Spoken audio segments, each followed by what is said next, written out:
Let us start today with reader response theory, as we have started it with on Saturday. Due to certain reason, we have not conducted it on Sunday. Now, let me bring in front of you certain important facts. As we have seen in the last lecture, that how the 20th century discussed, developed science, and how all the other theories and how other theories in science made most of the approaches to insist upon the importance of reader. In the last lecture, even we have discussed about Roman Jakobson's method of model of linguistic communication with addresser, with its message and addressing. Now, Jakobson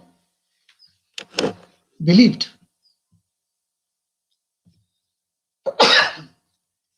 sorry for that, Jakobson believed that literary discourse is different from other kind of discourse because it is having its own set of messages.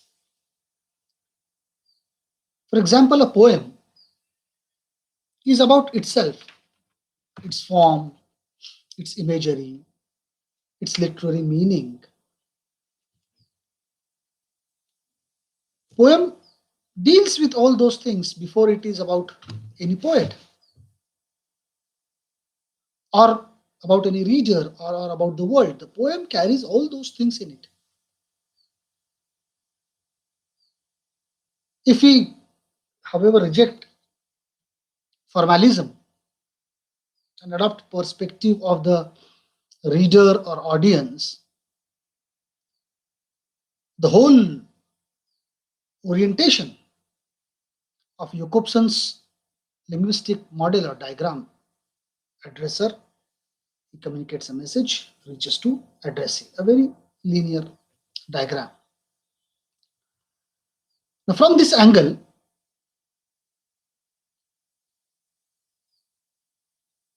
we can say that the poem is not having any kind of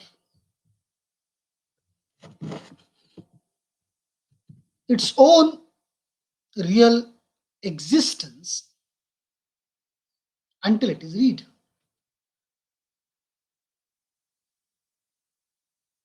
Its meaning can be discussed by its readers. We differ about interpretations only because our ways of reading differs from each other. It is the reader who applies the code in which the message is written. And in this way, he actualizes what would otherwise remain only a potential meaning. He actualizes those meanings. Roman Jakobson points out that the approach of the perceiver is active and not passive in the act of perception. Now, if you see, I'm trying to show you one picture which is possibly there, which I have brought for your own understanding.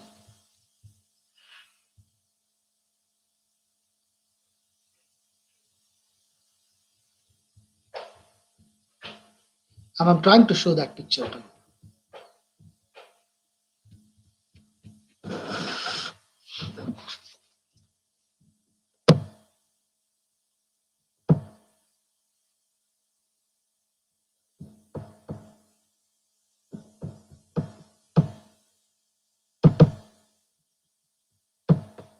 I'm trying to share one picture with you, my friends. Let us wait for a minute. I'll try to show it.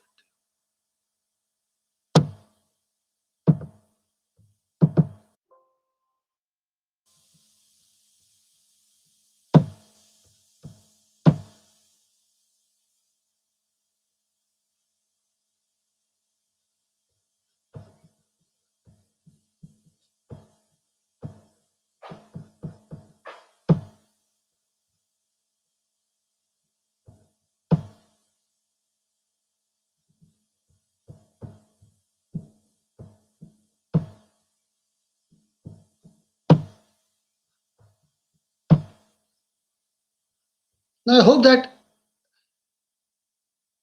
you are watching, you are able to see this picture very carefully. Are you able to share this? Yeah. If you look at this picture very carefully, my friends, you will find out your how you look at the thing, because it is very famous duck rabbit puzzle. Now it is the perceiver who decides it whether it is a duck or a rabbit. It depends on the way the perceiver look at it, and it is the perceiver's understanding whether it is pointing out that whether the duck is looking at the left or the rabbit is looking at the right. It depends on the perceiver, and that's why you don't have any other's role to play into it to understand all those things. And this is what Jacobson is trying to bring in front of all his readers. Now, if you see very carefully, my friends, that how this is going to happen, I'll show another uh, picture for you where you will find out the whole idea of how Roman Jacobson's model. I'll show the model to you also. Please give me a minute to show you the model, because it is possible for you to see how this is going to happen, how this is going to take place. Now, if you see this particular model that Roman Jacobson is trying to bring it in front of his readers, you can able to understand that how he is dealing with all those things.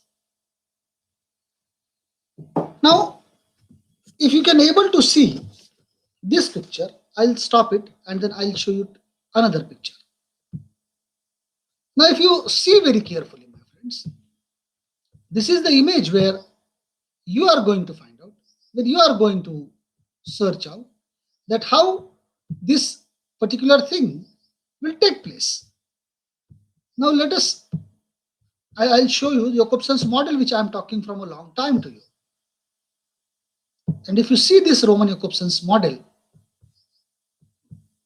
you can able to understand that how Roman Jacobson is using that particular model.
Now, this is the model which Roman Jacobson is pointing out that It is what the addresser used to send a context or message or contact or code to the addressee. This is a very general diagram of uh, Roman Jakobson linguistic communication, that how this communication takes place. But it is possible, he said that it is believed, according to Roman Jakobson, that the literary discourse is different from other kinds of discourse by having a set to message, because a poem is having its own, you can say, context. It is having its own imagery. It is having its own literary meaning before it could talk about a poet. And that's why we find it out, my friends, that a reader applies his own code. It not depends upon the addresser what he is sending the code. Because if you see that addresser is sending the code, then it is going to be difficult for the addressee, that is the reader, to understand it. It is possible only in speech communication. When you are speaking with other, it is the linguistic model that is suitable for that. But if you're applying it for a reader who is reading all those things, then the what the poet writes, he writes in one particular message or one particular kind of a code. But this particular kind of code, this particular kind of message is not at all taken as it is by the addressee or the reader. The addressee is not carrying the same thing with him. The addressee is not taking the things with him. And that's why it is very much essential. It is very much important for most of the readers to understand, to find out that how this particular thing he is talking about. Now, if you take very interesting thing that uh, Roman Jakobson has talked about, but another very important thing that we will discuss while dealing with this reader response idea. I think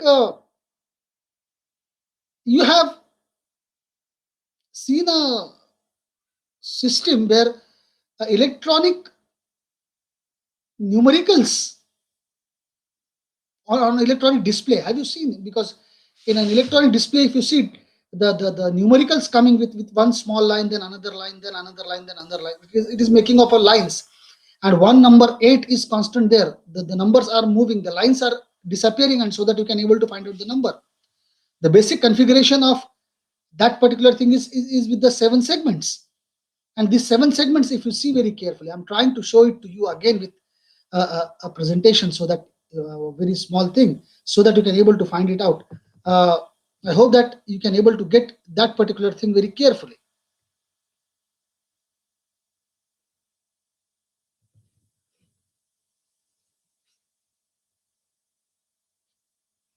I'm trying to show it to you, my friends. Let us because this lecture actually requires a board. Unfortunately, we don't have any board with us, and that's why it is getting difficult for me to show you certain things, and that I'm trying to show it on screen to you.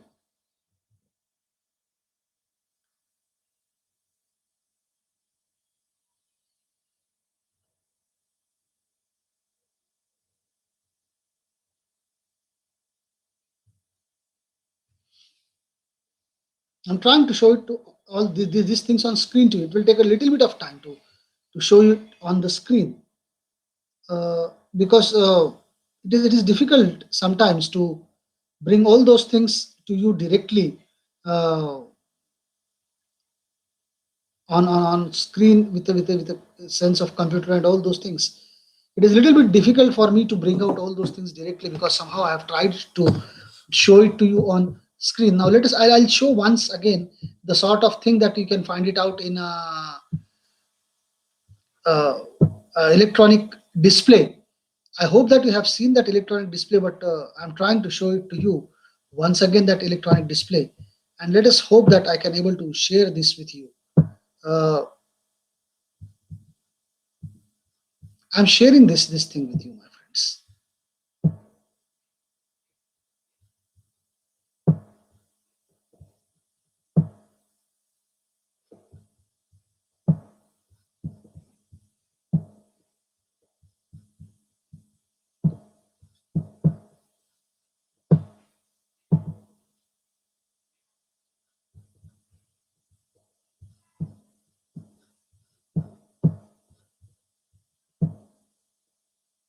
Now, if you see this is the 8 you will find out in numerical. And this numerical you can able to see it on every electronic board. With these 7 lines, you can able to find out the number is created. Sometimes the 4 lines you can find it out. The up top 4 lines can able to make a 0, or a central line is dropped and you can find out a 0. One line is dropped and you can make so many numbers of this only 7 lines. Now the viewer's eye, how you are going to interpret all those things? Now the viewer's eye is invited to interpret this shape as an item in any familiar numerical system. And it has no difficulty to any viewer to understand that this is 8. And in electronic, this is 8. You can able to understand it. Now, the viewer is able to construct the numericals without any difficulty from the variation of the basic configuration. This is the basic configuration in every electronic numerals. In every electronic display, you will find out this is the very common thing. Now you can remove even one line and you can make 2, 5, 4, because 5 is not considered as yes if you see very carefully. Now, the whole success of this understanding or of this piece of communication is depends upon two things. Number one, the viewer's knowledge of number system, because you know this is number system. Are you getting this, what I am saying, my friends? Are you able to understand this?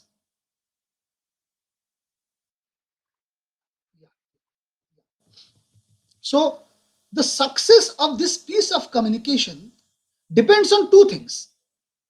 Number one, the viewer's knowledge of the number system. How you have a knowledge of number system, so you can able to understand it. And the viewer's ability to complete what is incomplete. It is your ability to complete the things. If I remove one line, you can able to find out which number it is. If I remove the last line, the line which is on the left, the second line of the left, if I remove it, you can say it is 9. If I remove some lines, you can say it is 5. You can remove one line, you can say 2. You can remove one line, you can say 0. So it is the viewer's ability to complete what is incomplete or select what is significant for that. And he can ignore what line is not there. Now, if you see in this way, the addressee is not passive. The addressee or the receiver or the reader needs to be very active in getting all the things, and he can able to understand all the things and formulate a meaning. If the person is not active, if the reader is not active, if the reader is passive, he is not able to find out any meaning. And every reader, while reading the things, is an active reader. He needs to be active reader, and an active agent is most important in making of the meaning. Now, however, in this particular case, the address's task is very simple, my friends, because the message is stated with a completely closed system. It is part of a very closed system. That's why it is possible for you to know all those things very comfortably. Now, if you try to find out this with another kind of reading, and that another kind of reading, if you look it very carefully and find it out, that take the example of right now, another slide I'm going to share with you. It is a very interesting poem by William Wordsworth. And if I'm sharing this with you, you can able to understand very carefully. Now, this is the poem by William Wordsworth. A slumber did my spirit seal. Now, this is what I have marked with a bracket and giving A. Then for the 4 lines, I'm giving B. For the 6 lines, I'm giving C. And for the 8 lines, I'm giving D. The D is not, I'm not able to capture D properly. Now, leaving aside many preliminary and often unconscious steps which reader must make to recognize that they are reading a lyric poem. This is a lyric poem. And that they accept the speaker in this particular poem. A slumber did my spirit seal, I had no human fears. She seemed a thing that could not feel the touch of earthly ears. No motion has she now, no force. She neither hears nor sees. Rolled round in earth's diurnal course, with rocks, stones, and trees. This is a very famous poem by William Wordsworth. Now, if you accept that the reader in this poem or the speaker in this poem as an authentic voice of the poet, whoever is narrating this poem, because somebody is telling you, the speaker is there in this poem. Being a reader, when you are reading it, a speaker is telling you all those things. It is not a dramatis personae who is telling you there is a character, name of the character, and character is uttering. No, uh, it can be, it depends on how you read. It depends on the reader's perception, because you have to understand who is the speaker. Now, we can say that there are two statements made in each stanza. If you see very carefully, two statements made in each stanza. The first one, I thought she could not die, because that is what it is said in the first stanza. A slumber did my spirit still, I had no human fears. She seemed a thing that could not feel the touch of earthly ears. Now, this is the two stanzas, the two lines in the poem are giving two different statements. A, it is giving that I thought she could not die. And second statement said that she is dead. These are the two statements in the stanza. Now, as a reader, we ask ourselves what sense we make of relationship between the two stanzas. Sorry, relationship between the two statements. Statement, first statement, a slumber did my spirit still, I had no human fears, and second, she seemed a thing that could not feel the touch of earthly ears. Now, if you see the first two line which I have bracketed it as an A, this particular A is trying to give you the first statement that I thought she could not die. And the second line in the first stanza, because the poem is of two stanza, and the second stanza, second line you will find out in the first stanza, carries out with the second statement, she is dead. Now, overall, this first stanza is B. And how will you able to find out the relationship between the two statements made there? Now, our interpretation, our interpretation of every phrase will turn on the answer to this question. Answer to this question you will find out. Because how we how are we to regard the speaker's attitude towards his early thought about that female? Whether she is a baby, whether she is a girl, whether she is a woman, whether she is his sister, wife, girlfriend, beloved, who is she? How are we going to regard this speaker's attitude? Consider for a moment that the speaker is a poet himself talking to you. Now, who is she?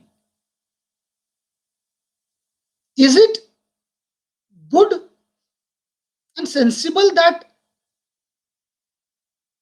they, they do not have any human fears? Because he said, I had no human fears. Or you can say, is he Is it a naive or foolish thing that he did not have any human fears?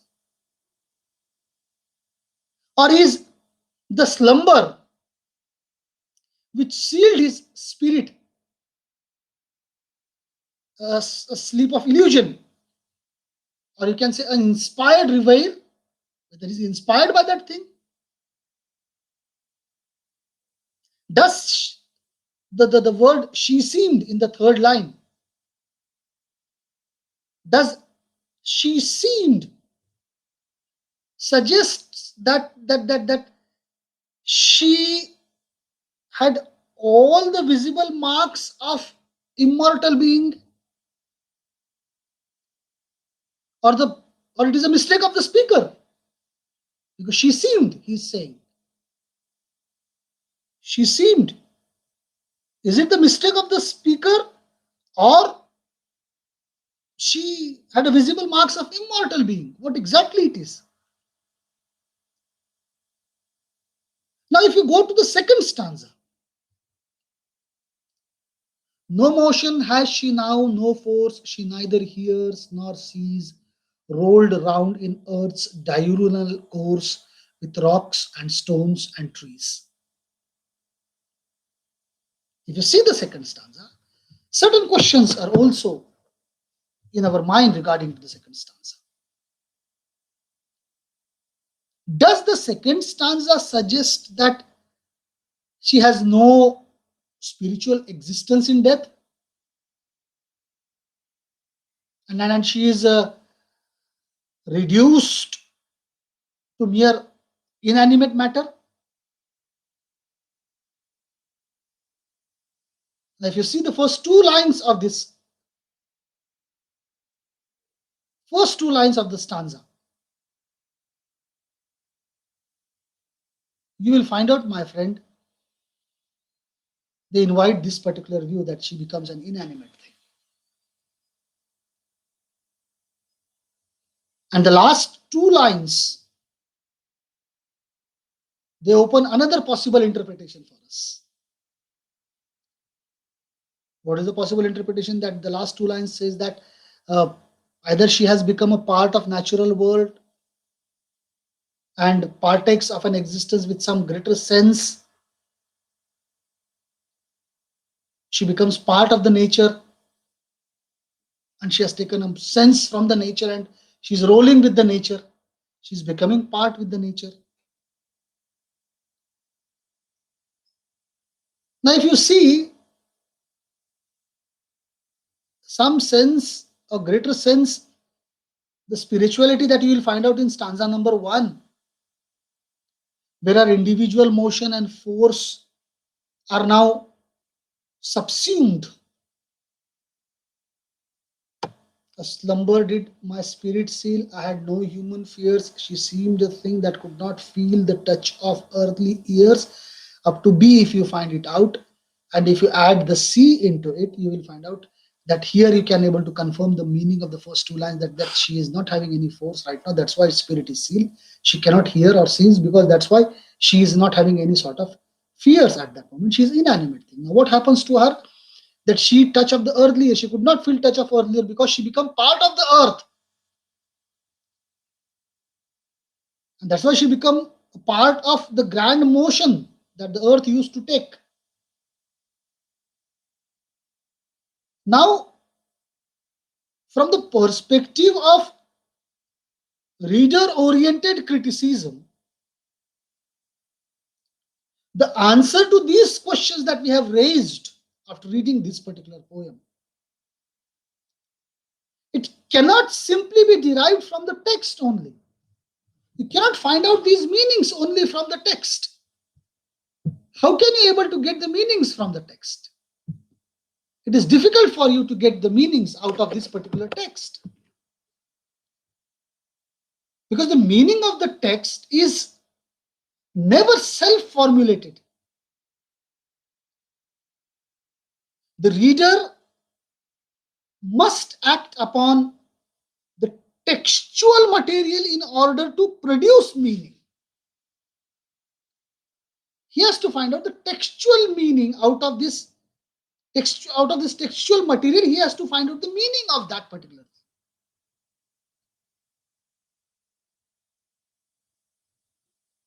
Wolfgang Iser,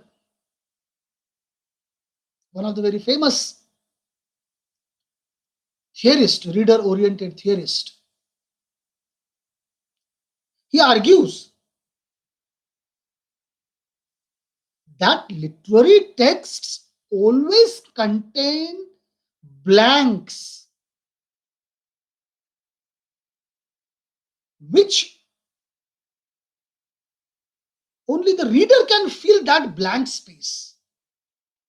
Every literary text carries a blank space within it. That's why I said at the beginning of even deconstruction and even reader response theory, I said one thing to you, that you have to understand the fact that there are certain gaps, there are certain blanks in every text. And that is the role of the reader, to find out these blanks and get certain meanings of that blank so that he can able to understand the text. That's why what I said at the beginning of this lecture, that the first condition is you need to have active reader. You cannot run with passive reader. Now, if you once again remember these lines, the blank between the two stanzas of this Wordsworth poem arises because the relationship between the stanzas is unstated. It is not declared what is the relationship between the two stanzas. Now, it is the act of interpretation of the reader to fill in that particular blank, that what is the relationship between the two stanzas. How can you able to connect a relationship? And this happens with most of the students of literature, that they are unable to find out the meaning properly out of this, and this creates a trouble for them. A trouble that always makes them to find out what exactly the meaning they want to derive from. And that's why you will find out, my friend, most of the time, it seems to be very much difficult for most of us that we are not able to find out how exactly the whole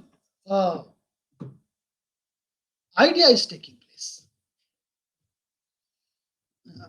While I connect my laptop with because there's a low power, I'm connecting it.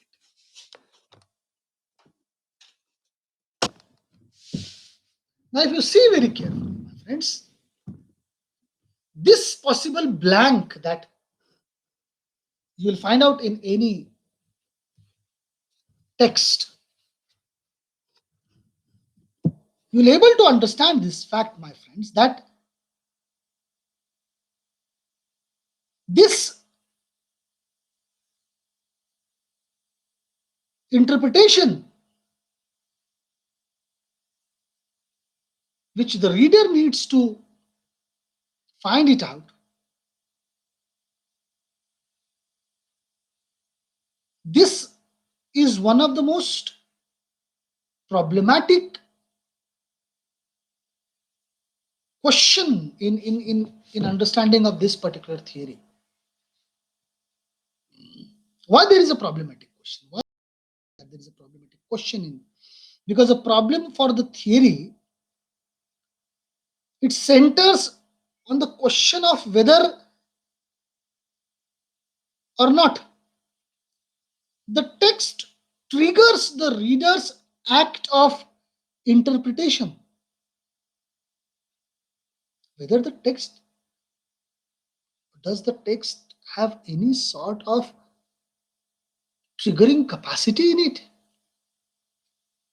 Can the text able to trigger? Because it also depends on the text. It is not only the reader's interpretation. If you think of from one side only, it is not reader's interpretation only, my friends. It is, you have to understand, you have to find it out whether the text is having the capacity to trigger the reader's interpretation or not. or whether the reader's own interpretative strategies impose solutions upon the problems thrown up by the text? Or is it possible for the reader, or can the reader have this capability of interpreting that particular question that is raised by the text, the problem that is discussed by the text, or the issue that is discussed by the text? The friends, even before the growth of reader response theory, semioticians had developed this particular field with some sophistication. One of the most important semioticians, Umberto Eco, in a text written in a book written in 1979, The Role of the Reader, Umberto Eco argues that some texts are open and invite readers' collaboration in the production of the meaning, and some texts are closed.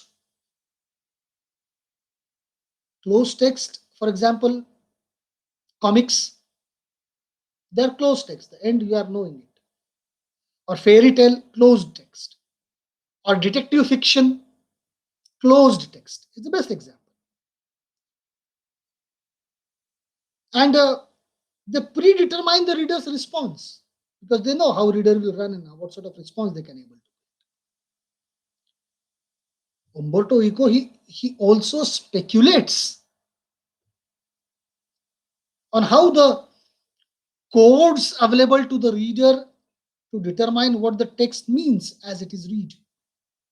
There are certain codes which makes you to determine, especially in the closed texts, where there are codes which makes you to determine what are you going to, what should be the meaning of that particular text. Friends, before we survey the various ways in which the reader's role in constructing meaning has been theorized, to look upon various theories of reader's response, you must understand certain questions first. Then and then it is possible for us to move further in understanding the reader response theory. The first thing is that you should ask, who is the reader?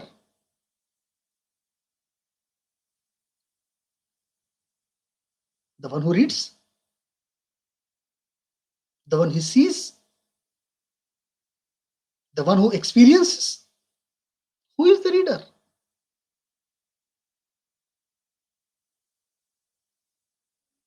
The narratologist Gerald Prince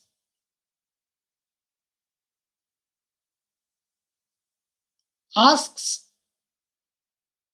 why, when we study novels, do we take such pain to discriminate between various kinds of readers? When we read novel, do we take any pain in discriminating between various kinds of readers, omniscient reader, narrator, or unreliable narrator, or implied author? Who is the narrator of that particular story?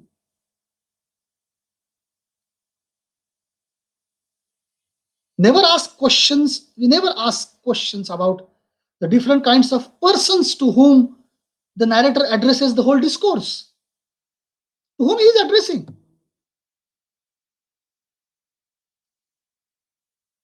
Gerald Prince calls this person as the narratee, Narratee, As we write addressee, in the same way narratee. The friends, we must not confuse the narratee with reader. Please understand this.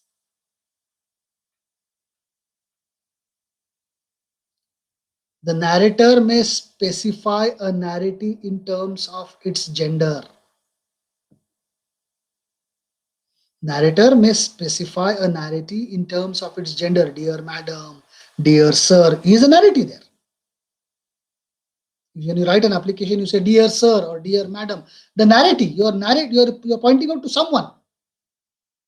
You're not saying vague. You're pointing out to someone. That means a narrative requires or specify the gender, class,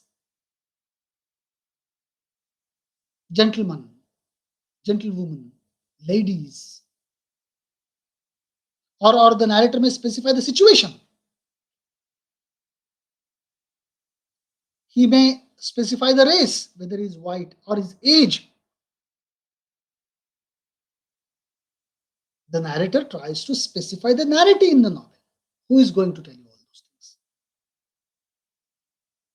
Eventually, or evidently, actual reader may or may not coincide with the person addressed by the narrator.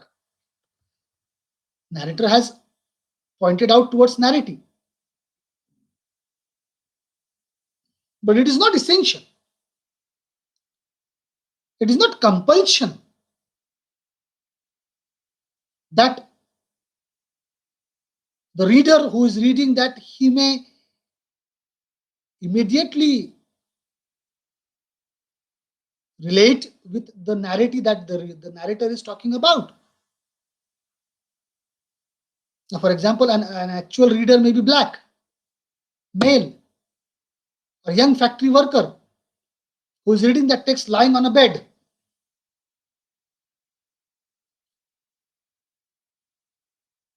He cannot have the same sort of imagination that the narrator is trying to build up about the narrative.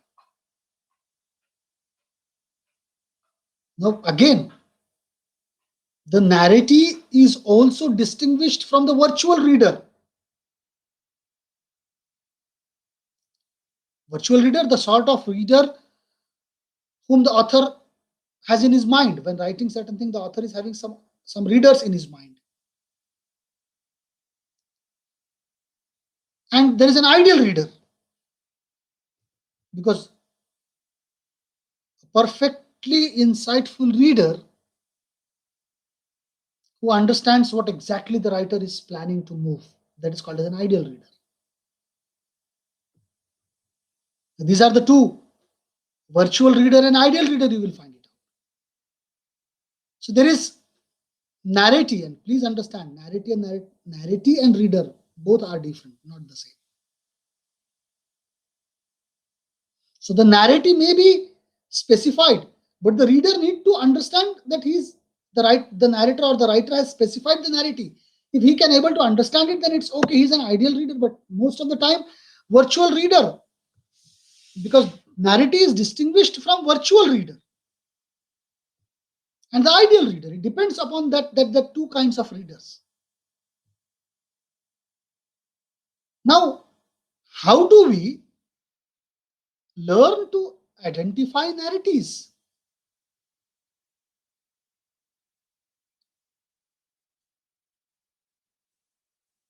When the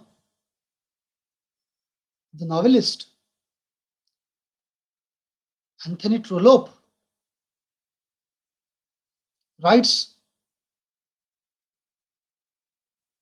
our archdeacon was worldly, who amongst us is not so. Now, when we read these lines from Anthony Trollope, we understand that the narratives here are people who, like the narrator, recognizes the fallibility of all human beings, even the most pious one. There are many signals given by the narrator. direct and indirect signals, which contribute to our knowledge of the narrative.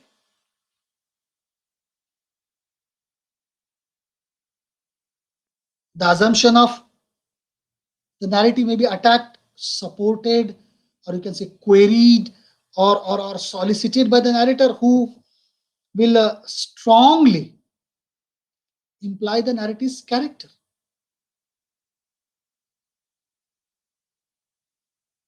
If you see, my friends,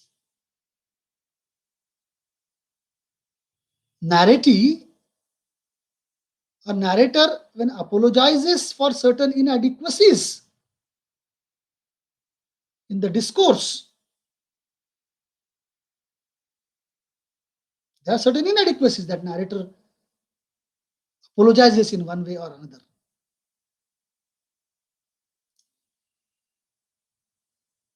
This indirectly tells us something of the narrative's susceptibilities and narrative's value that he is carrying in that particular text or discourse. Even in a novel which appear to make no direct reference to a narrative, we pick up certain tiny signals. Even in the simple literary figures, we try to pick up the signals.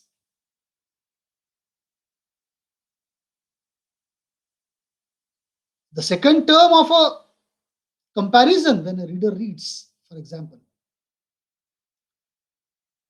often indicates the kind of world which is familiar to the narrative. Because the songs that appears in TV jingle, you will find out. The songs in TV jingles, in advertisements, you will find out. Considering that the narrative you know is who is narrative, and in that way you formulate the whole jingle. Sometimes narrative is very important character in the novel. For example, in 1001 Nights, Arabian Nights, if you see very carefully, the very survival of the narrator in that uh, tale, Shehzada, it depends on the continued attention of the narrative. Who is the narrative? The Khalifa in that story.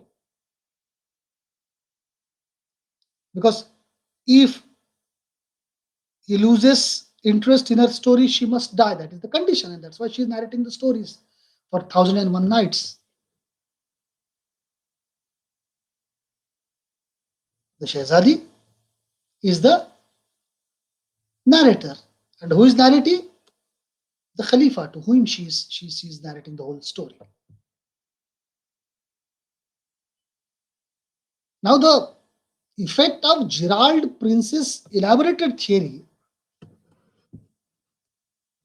is to highlight dimension of,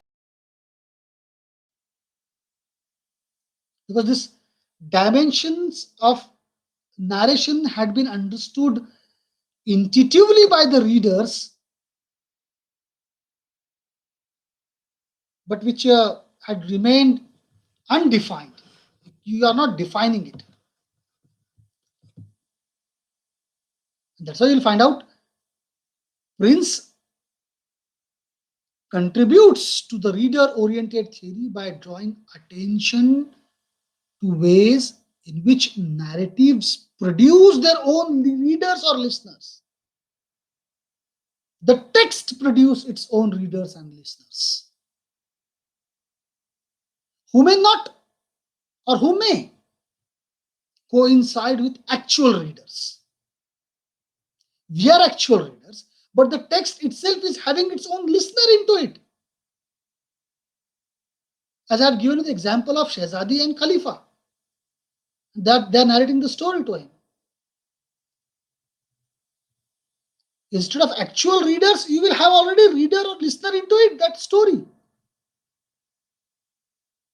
And that's why Prince is Understanding or princess theory is that a narrative produces their own readers and listeners. How, furthermore, rest of the theorists discuss those things in different format. We'll talk it from the next lecture onwards. We'll talk about how Husserl, Heidegger, Gadamer, those names which we have discussed yesterday, how they discussed about the things. Then we'll talk about Han Robert Yuas and Wolfgang Iser, how they are talking about how they are making a relationship between reader and fish, refractory and bleach. We'll talk about how they develop their theories of reader criticism, and we'll talk about all those things in coming lectures in coming days. We'll have a lecture on 15th, that is uh, Thursday.